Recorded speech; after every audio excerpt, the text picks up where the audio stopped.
Hi everyone, it's Darlene. Welcome back for another card. Today I'm using a few new stamp sets. The first is called Falling Stars by Simon Says Stamp. It's a background stamp. This is kind of old to me. This is Lawn Fawn's Love You S'more. I've used it before. And then I have this new Baby Party Animals. These animals are just so cute. I love them. And I'm going to be coloring them with my Inktense pencils. I have the 72 count set. So you can see them here, and I'll let you know which colors I'm using. So first I'm going to do my stamping. This is the Misty, and I'm putting my s'more and then my bunny on top, then I'm removing my s'more. And that's because I want to have the bunny sit on top of it, so I need the bunny to be stamped first, but I wanted to line up the s'more cookie with the corner. So I'm going to ink this up with some Ranger archival ink because I love the way that works with watercolor. I'll stamp this down now. This is Strathmore watercolor paper for 90 pound. And I'm going to ink this up again and stamp it because I didn't get as good of an impression on the ears as I would have wanted. So that's what you can do with the Misty. Now I'm also going to stamp it on a little post-it here so I know where it's going to go. I just put it right on top. And I'm going to cut this out, and this is going to be a mask. So I've placed my mask, and now I'm going to arrange my cookie underneath, and I'll stamp it with the same ink. And then you'll see, once I remove the mask, that the bunny is on top of the cookie now. Now for the stick, I had a hard time getting this stamp. It's so thin to sit up straight. So I just went ahead and put it on a block and stamped it in some sepia VersaFine pigment ink. And I'm going to use the Misty for my sentiment. I'm going to start at the bottom and work my way up. And the s'more I'm stamping in the VersaFine also to match the stick that the bunny's holding. And I'll line up my next one. I've got the grid sheet underneath that I've printed on transparency to make sure that my words are straight. And that's pretty much it for my Misty. And now I just stamped the marshmallow on another piece of Strathmore paper so that I could color it in and pop it up. This is my first Inktense pencil. I'm using Oak, that's the color, and I'm just going to do a very, very light coloring on the edges. So I want this marshmallow to be white, but a little toasted on each side.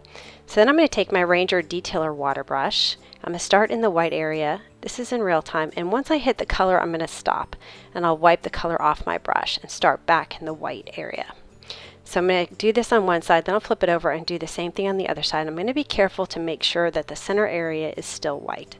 So notice once I hit the color, I'm either stopping and wiping off my brush, or I'm just kind of brushing the color along the edge, but I never go back toward the center. Now I'm using the same color on the cookie marshmallow, and you'll see I'm barely putting any color right at the edge. Now if you notice, my pencil tip is broken right there. I just realized that. I've had these pencils for a very long time, like on the order of years, and I've never had this happen to me before.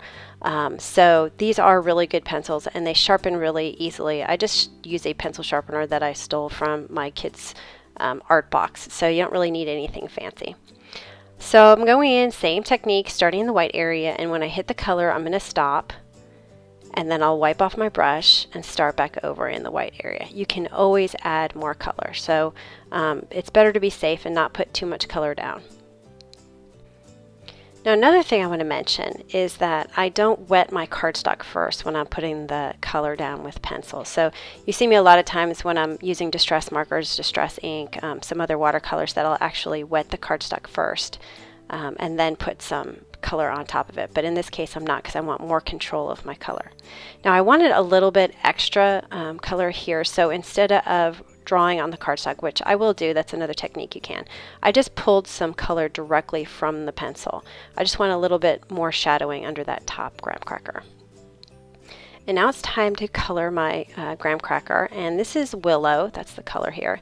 And it's really necessary to have a color palette where you can see how all of these pencils look after they're either colored dry or with watercolor, because you can see that a lot of these pencils, the color on the pencil isn't really the color that you see when you use it, and the one and how you color it dry is completely different than how it looks wet.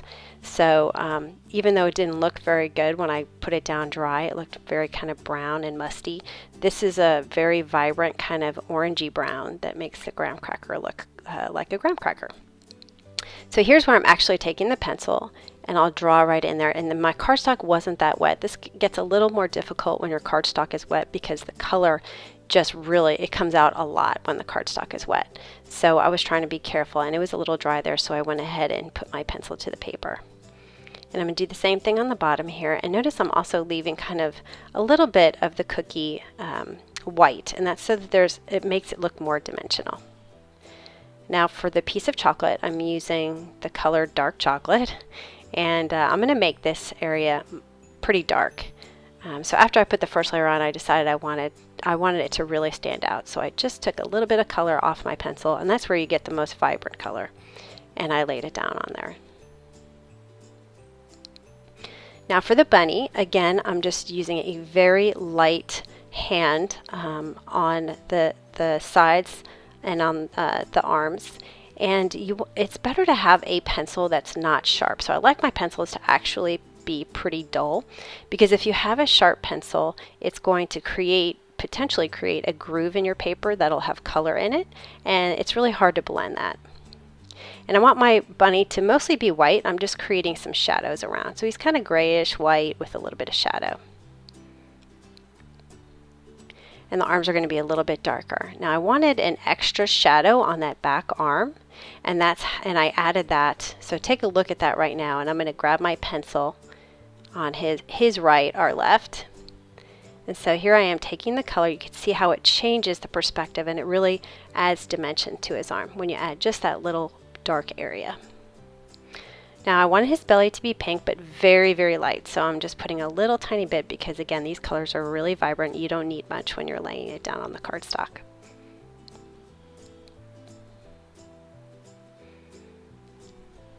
Now I wanted him to be kind of sitting on something like a table or whatever, so I took some neutral gray and just colored it in a little bit. And then I'm using the same basic technique I've always used, which is start in the white, get to the color.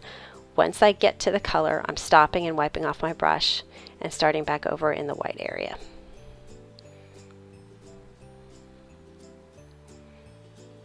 And then you can always go back and add more color. Now I'm just going to cut out my marshmallow because I'm going to pop that up with a dimensional. And now it's time to work on the background. So I didn't want to stamp all the stars because I didn't want them to cover my bunny.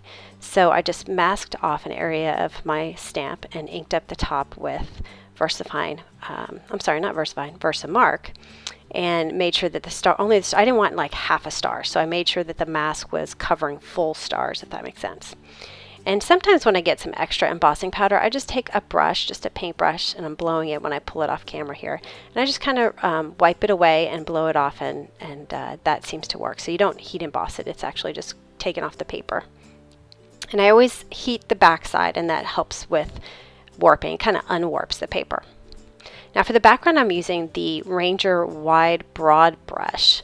And I'm not going to rely on the water that's inside the tube. I'm just going to use it as a regular brush. So I'm going to dip it in some water. I'm going to cover my entire background in water, and this will really help blend. And now I'm pulling, still using my Inktense pencils, I'm pulling the color directly from the pencil, and this will not affect your pencil at all.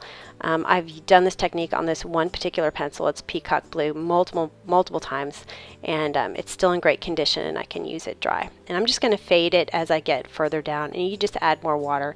And by covering your cardstock first with water, it's much easier to pull color, blend it, and make it fade out from top to bottom. Alright, here's my dimensional. I'm just going to put it on my marshmallow here.